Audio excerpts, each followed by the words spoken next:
The Indiana Fever get it done in Game 4 of the WNBA semifinals here in Indianapolis. They beat the Las Vegas Aces 90-83.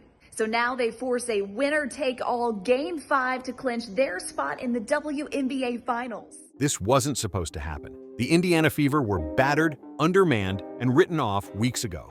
No Caitlin Clark, no momentum, and an officiating crew that tilted the floor against them night after night. By all logic, this team should have folded. Instead, they walked into Game 4 with nothing to lose and everything to prove, and left the defending champs gasping for air. At the center of it all was a showdown no one expected to define the series: Aja Wilson versus Lexie Hull. Wilson, the reigning MVP, came in ready to dominate. Hull, a role player fighting through a sore back, was supposed to be overmatched, but instead of breaking, she threw herself into Wilson's path again and again, taking hits, drawing whistles, and refusing to disappear. Every time Wilson tried to bully her way to the rim, Hull answered with grit. It wasn't just a battle of skill, it was pride colliding head-on. It wasn't luck, it wasn't fluke, it was grit, execution, and a refusal to die. Another finals appearance, how does that sound? Sounds pretty good. Sounds pretty good. Job's not done, but it was good. Sounds good. And while Las Vegas tried to hide behind excuses and whistles, Indiana sent the series to a do-or-die Game 5, standing one win away from their first finals in a decade. But how did a team everyone counted out flip the script on the league's biggest dynasty? And why are the Aces suddenly crying foul after being spoon-fed for 3 straight games? Stay locked in, because the truth of this series isn't just about basketball. It's about power, pride, and a rivalry that no one saw coming. Game 4 wasn't just another night on the schedule. For Indiana, it was survival, their third elimination game of the playoffs, twice before they had been pushed to the edge, and twice before they clawed their way back. But this time was different. They weren't just facing elimination. They were staring down the defending champions, led by a reigning MVP who made it clear she wanted to bury them. From the opening tip, the Fever played like a team with no intention of dying. Be a 9:30 p.m. tip-off time. Fever taking on the Aces. We're back in Las Vegas. Aces are 7.5-point favorites in this one. That total sitting at 158.5. Look, I'm just going to say right now, man, I'm not sure how many truly had the Fever one win away from the WNBA Finals when these playoffs started, right? Man, here we are. Every possession was treated like gold. Every rebound was a battle cry. Their defense was suffocating, their execution precise. And right at the heart of it was Lexie Hull, tasked with the impossible, checking Vegas's perimeter stars while holding her ground against the physical storm that is Aja Wilson. Wilson came out aggressive, lowering her shoulder and throwing her weight around. But instead of backing down, Hull met force with resistance. She absorbed contact, threw her body into screens, and even when she got tossed to the floor, she got back up with fire in her eyes. It wasn't just defense, it was defiance. And you could see Wilson's frustration build every time Hull refused to break. I mean, it feels like a physical game every game. Feels like it's been a physical season. But yes, I think, I feel like I've been on the ground a little bit more this series so far. We just keep getting back up, so that's all you can really say. Even the jerseys told a story.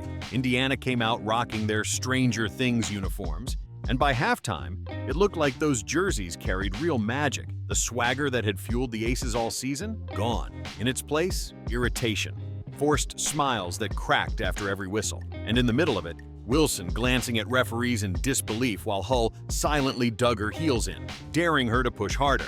Then came the moment that crystallized it all. Becky Hammon, usually cool under fire, burned a timeout she didn't even have. The whistle blew, the technical was handed down, and the stunned faces on the Aces bench told the story. For the first time all series, it wasn't Indiana under pressure. It was Las Vegas. And standing at the center of that storm was the unlikeliest spark: Lexie Hull, the defender who turned Wilson's dominance into desperation. It's hard for us to find flow when there's a foul called every 10 seconds. I mean, it just really is. And when they're at the free throw line, we can't get up and down the floor. And that's a challenge. They were much more aggressive and physical defensively. We didn't counter that with our off-ball action. When the pressure finally swung, the Aces didn't respond with poise. They cracked. Becky Hammon's technical wasn't just a slip-up. It was a snapshot of a dynasty unraveling. A veteran coach, known for control and composure, suddenly gift-wrapped Indiana a free point and an extra possession in the middle of a must-win game. And it didn't stop there. By the time the final buzzer sounded, the frustration boiled over into the press conference. Aja Wilson, who had poured in 31 points, didn't use her moment to praise Indiana's fight. She took the stage to complain about whistles, mocking Aaliyah Boston for supposedly having a special whistle after drawing 13 free throw attempts. Then Hammond sat down, tight-lipped and visibly irritated, and when asked about the game, she didn't break it down. I'd like to take a second to congratulate Indiana. They would not go away. They just would not go away. The resiliency of her group, I mean, they went through a lot of adversity this year. And for Steph to keep everybody on board and prayers up for Kelsey. I don't know her situation. No talk of execution, no reflection on adjustments, just one line spat out through clenched teeth. They shot 34 free throws and we shot 11. Next question. That was it. No accountability, no recognition of how Indiana flipped the script, just an echo chamber of excuses. For 3 straight games, the Fever had been burned by questionable officiating, forced to battle not just the Aces, but the referees too. And yet the moment the calls finally balanced out, suddenly Vegas was the victim. The meltdown wasn't just about bad body language or a coach's mistake. It revealed something deeper. For the first time all series, Vegas was being forced to win without the cushion of friendly whistles. And without that safety net, they looked lost. The irony couldn't be louder. Here at WTHR, we are your local TV home for the Fever, so we like to look ahead. And if the Fever do make the WNBA Finals, they will take on the winner between the Minnesota Lynx and the Phoenix Mercury. For the first 3 games of this series, it was Indiana on the wrong end of every whistle. Aaliyah Boston could barely battle for position without being tagged for a foul. Kelsey Mitchell would fight to stay in front of her defender, only to get punished for the slightest brush of contact. Every tough play, every scrap, every 50-50 moment, it seemed like the calls always tilted toward Vegas. And who benefited? Aja Wilson. The reigning MVP padded her numbers on soft trips to the line.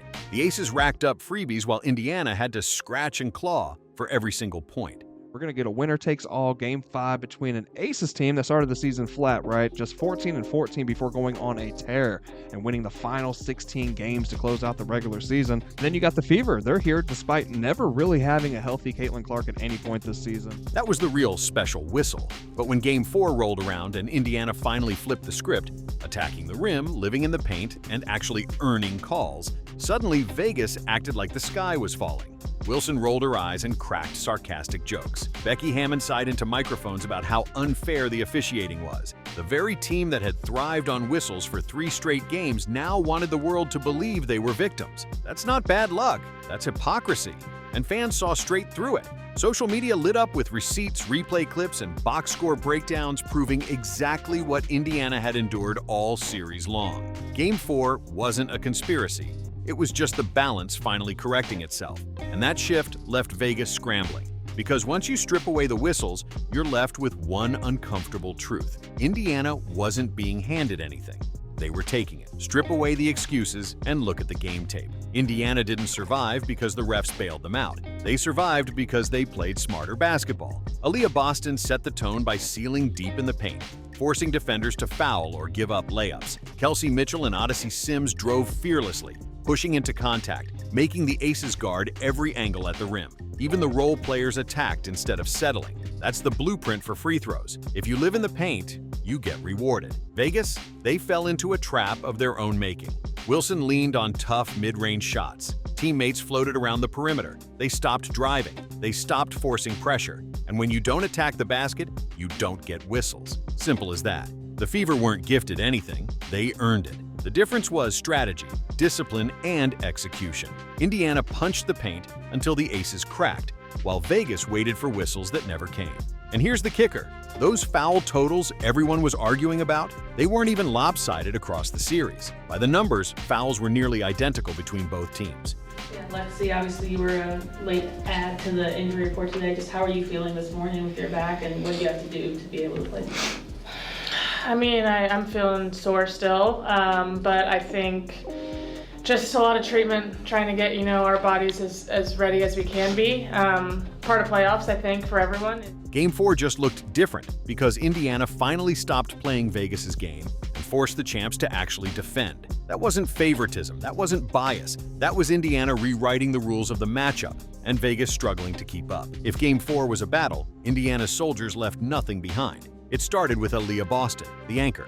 She didn't just hold her own against the reigning MVP, she controlled the game. 24 points, 14 rebounds, and 5 assists tell the story on paper. But the truth was even louder. Every shot Wilson took felt like it came through a wall of resistance. Every drive ended with Boston's body in the way. And on the other end, she punished the Aces with power moves, clean finishes, and pinpoint passes. That wasn't just a good night, it was a statement. Then came Kelsey Mitchell, the veteran who's carried this franchise through its darkest seasons.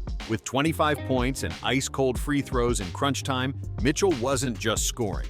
She was rewriting her legacy. For years, she was the overlooked talent on a losing team. In this moment, she was the closer who lit up Gainbridge Fieldhouse, the one hearing MVP chants as she sealed the game. And then there was Lexie Hull. By all logic, she shouldn't have even been on the floor. After being thrown to the ground in earlier games, she was battling a sore back that screamed for rest. But instead of disappearing, she became Indiana's defensive engine. 4 steals, 7 rebounds, constant hustle. Hull threw her body into every play, hounding Jackie Young until frustration showed. She wasn't supposed to be a hero, yet she set the tone for toughness. Odyssey Sims flipped her story in one night. After a nightmare 0 for 7 showing in Game 3, she stormed back with 18 points on 6 of 9 shooting. She slashed through Vegas's defense, hit her only 3-pointer, and turned a redemption arc into a dagger.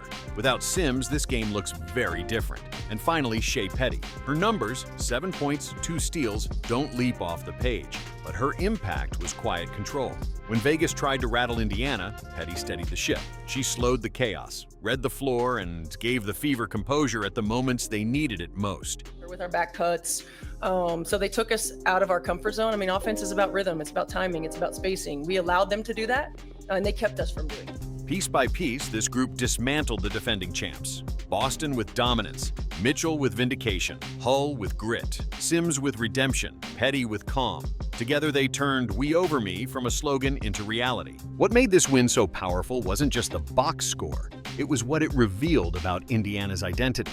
For years, this franchise was dismissed as a rebuilding project, a team stuck at the bottom with no clear future. But Game 4 showed something deeper. We over me. That's been the mantra since day one. And in this game, it was on full display. Boston didn't just dominate on her own, she made her teammates better. Mitchell didn't just score, she carried the weight of years of losing and turned it into leadership. Hull refused to be broken, embodying the toughness this roster now lives by. Sims and Petty played their roles perfectly, proving that even the smallest contributions matter when everyone buys in. It felt like the rebirth of a culture, the kind of energy Indiana hasn't seen since the Tamika Catchings era, when grit and resilience defined the franchise. Fans felt it too. Gainbridge Fieldhouse wasn't just loud, it was alive, roaring like the Fever were already back on top. This wasn't the same old Indiana. This was a team forged in doubt, hammered by injuries, overlooked by everyone, yet stronger because of it. A group that doesn't flinch when pushed to the edge, because the edge is where they've been living all year. And now, with one game left, that identity isn't just carrying them, it's giving them belief that history is about to change. Now it all comes down to one night. Winner goes to the finals, loser goes home. No more excuses, no more adjustments left in the bag. Just 40 minutes that will define everything. And the stage couldn't be tougher. Game 5 shifts to Las Vegas, inside Michelob Ultra Arena, a place designed to chew up opponents. The lights, the crowd, the pressure, all stacked in the Aces' favor. For most teams, that's a death sentence. But Indiana has thrived in these moments. Every time their backs have been against the wall, they've found another gear. The heavyweight battle is obvious. Aaliyah Boston versus Aja Wilson.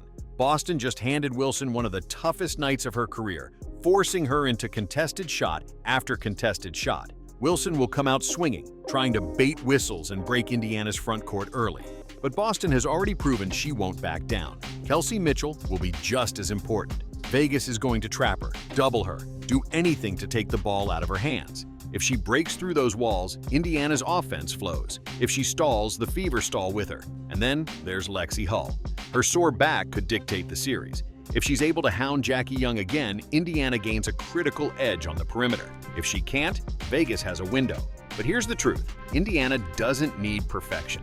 They need belief. The same belief that's carried them through elimination after elimination, that's turned a fractured roster into a resilient unit. That's the one weapon Vegas can't match. 10 years since their last finals appearance, the Fever stand one win away from rewriting the history of a franchise that everyone thought was finished. No matter what happens in Game 5, the message has already been sent. The Indiana Fever aren't just surviving.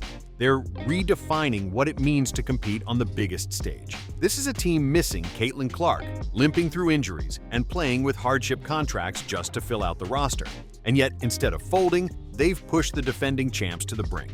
Aaliyah Boston anchored the paint and showed she can go toe-to-toe with the league's MVP. Kelsey Mitchell proved she's not just a scorer, but a closer, finally getting the recognition she's waited her entire career for. Lexie Hull embodied toughness, diving into the fire when her body screamed for rest. Odyssey Sims turned humiliation into redemption. Shea Petty steadied the ship when chaos threatened to swallow it. Together, they turned doubt into fuel and resilience into power. Vegas has pride, Indiana has belief, and sometimes belief is enough to rewrite history. Whether or not the Fever reach the finals, they've already changed the balance of power. They've exposed cracks in a dynasty, revived a franchise once left for dead, and sent a warning to the rest of the league. The Fever aren't the same old doormat. They are here, they are dangerous, and they are building something historic. So, as the series hangs on one final game, the question isn't just whether Indiana can win. It's whether the rest of the WNBA is ready for what's coming. If you're fired up for the Fever, drop "fired up" in the comments. Don't forget to like, subscribe, and turn on notifications so you never miss what happens next.